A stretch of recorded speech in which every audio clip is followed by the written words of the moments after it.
అయోధ్యలో రామాలయం నిర్మాణం విషయంలో బీజేపీ గొప్పగా ముందుకు వెళ్లిందని, వేల కోట్ల రూపాయలు వసూలు చేసి అవినీతికి పాల్పడ్డారని, అయోధ్యలో జరిగిన అవినీతిపై సిబిఐ విచారణ జరిపించాలని కేంద్ర మాజీ మంత్రి, కాంగ్రెస్ పార్టీ సీనియర్ నాయకులు చింతామోహన్ డిమాండ్ చేశారు.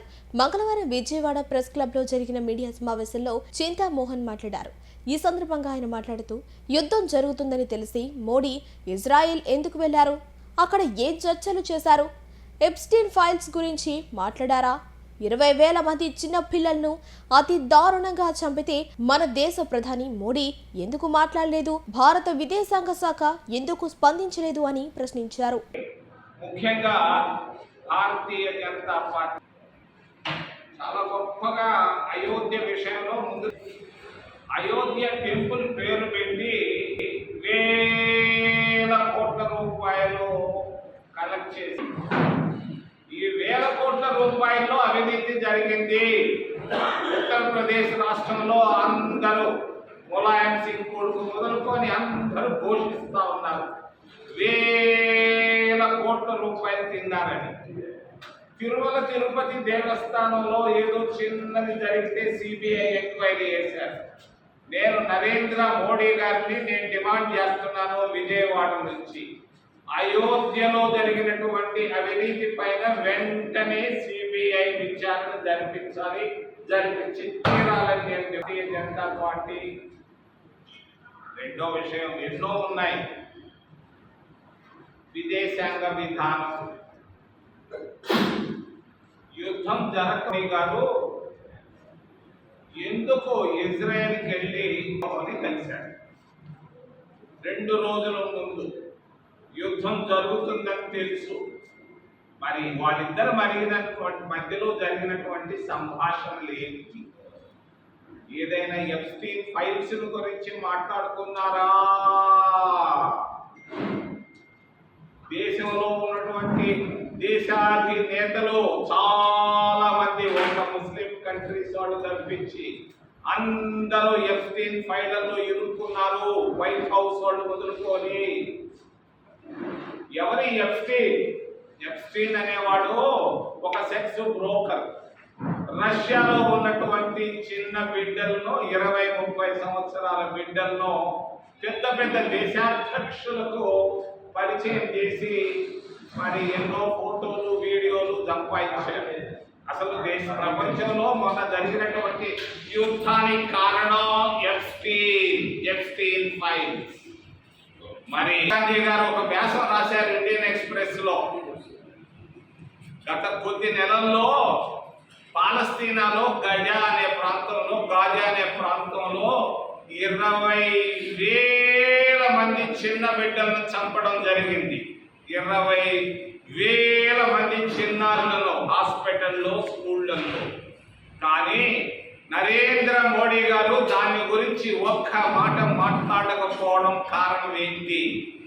అసలు మన విదేశాంగ విధానం, నెహ్రూ, ఇందిరాగాంధీ తెచ్చినటువంటి విదేశాంగ విధానం, మన్మోహన్, పివి నరసింహరావు తెచ్చినటువంటి విదేశాంగ విధానానికి భిన్నంగా దమ్ముగా సైలెంట్ గా కేంద్ర ప్రభుత్వం నరేంద్ర మోడీ ఉండడానికి కారణం ఏంటి?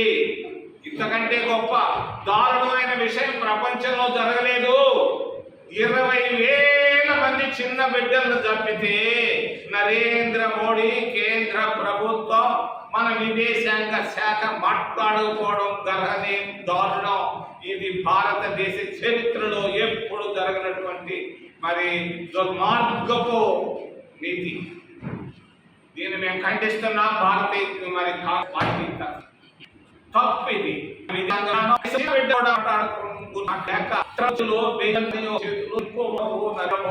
కారణం ఏంటి? ఏం మాట్లాడొచ్చావు? మాట్లాడి గమ్ముగా ఉండవే. 20,000 మంది చిన్న బిడ్డలు చచ్చిపోతే, ఇక్కడ ఒక చిన్న బిడ్డ చచ్చిపోతే అందరం మాట్లాడతాం. 20,000 మంది చిన్న బిడ్డలు చచ్చిపోతే ప్రపంచంలో ఉన్న ప్రతి దేశం మాట్లాడింది. కానీ భారతదేశం మాట్లాడకపోవడం తప్పు అని తెలియజేస్తూ, మా మిత్రుడు 50 సంవత్సరాలుగా మిత్రుడు, ఆరోగ్యం ఎక్కడుందో నాకైతే తెలియదు. మరి చంద్రబాబు నాయుడు గారు ఆయన గురించి ఎక్కువగా మాట్లాడకుండా రెండు విషయాల గురించి మాట్లాడదలుచుకున్నారు. ఆయన ఎక్కడ పోయినా అభివృద్ధి అభివృద్ధి అభివృద్ధి అని మాట్లాడుతున్నాడు. 23 లక్షల కోట్ల రూపాయలు పెట్టుబడులు తెచ్చాను అని అంటున్నాడు. నేను దాదాపుగా 23 జిల్లాలు తిరిగాను గత కొద్ది నెలలుగా. కనీసం నాకు 1 కోటి రూపాయల అభివృద్ధి ఏ జిల్లాలో కనపడకపోవడం గమనాలు. ఊరికే మాటల్లో మీడియాలో న్యూస్ పేపర్లో అభివృద్ధి కనిపిస్తా ఉందే కానీ మరి ఆంధ్రప్రదేశ్ రాష్ట్రంలో అభివృద్ధి 0 నిన్న కాక మొన్న పోయి వచ్చాడు మా మిత్రుడు, 3 రోజులు ఉన్నాడు. ఎప్పుడు అట్లా ఉండా కుప్పానికి వెళ్ళాడు. నేను 30 సంవత్సరాలు ఎమ్మెల్యేగా ఉన్నాడు, మంత్రిగా ఉన్నాడు, ముఖ్యమంత్రిగా 16-15 సంవత్సరాలు ఉంటూ కుప్పం నియోజకవర్గానికి ఆయన చేసింది ఏంటి? 0 కనీసం ఇడ్లీ నేను పోతుంటాను ప్రతి నెలకు ఒకసారి. ఏమైనా అభివృద్ధి ఉందనంటే కనీసం ఇడ్లీ కొట్టు లేదు కుప్పంలో. ఏమైనా అభివృద్ధి ఉందనంటే కనీసం ఇడ్లీ కొట్టు లేదు కుప్పంలో. ఇడ్లీ తినాలంటే కూడా ఆ బండ్ల పైన తినాల్సిందే కానీ కనీసం ఒక చిన్న హోటల్ కూడా లేకపోవడం ఆయన సాధించినటువంటి అభివృద్ధికి అది ఒక సంకేతం. కుప్పం నియోజకవర్గం. మూడవది మా మిత్రుడు కుమారుడు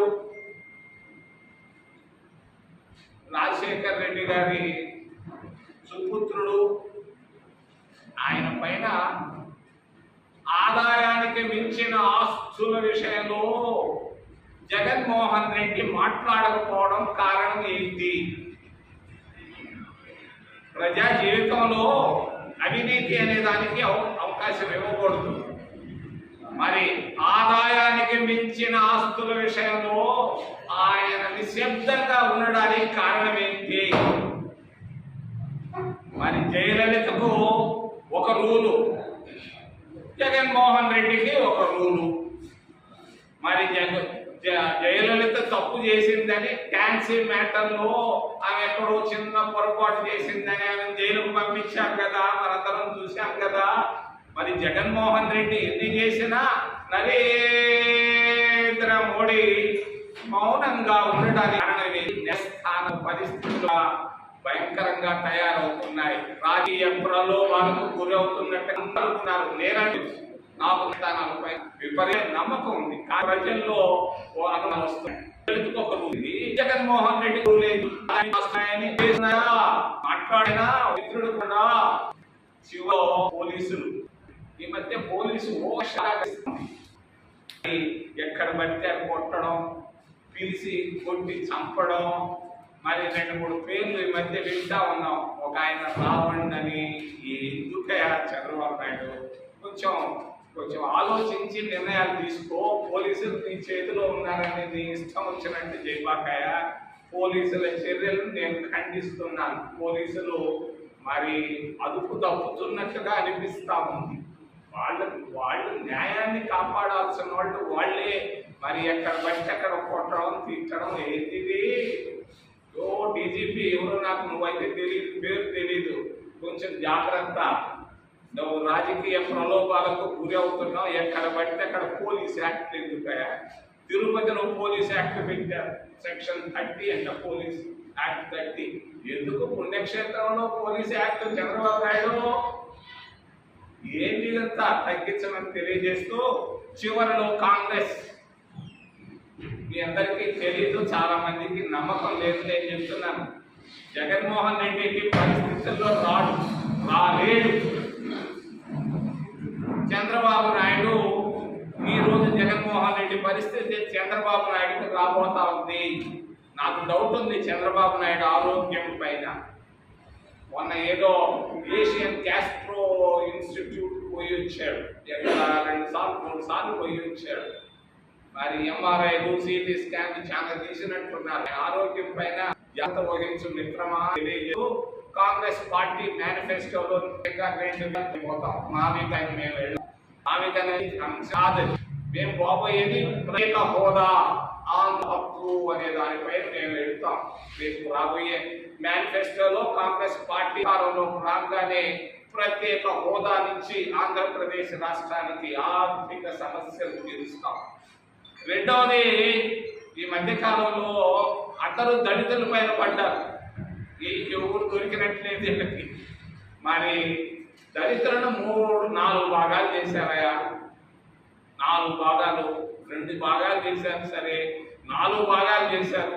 మరి దళితులు ఎవరైనా కానీ చర్చకు పోతే వాళ్ళ దళిత హోదా పోతా ఉంది, గిరిజనులకు ఉంది, ఎస్సీలకు ఎందుకు లేదు? మరి దీనికి కారణం కూడా ఉంది. మేము మేనిఫెస్టోలో పెడతాం.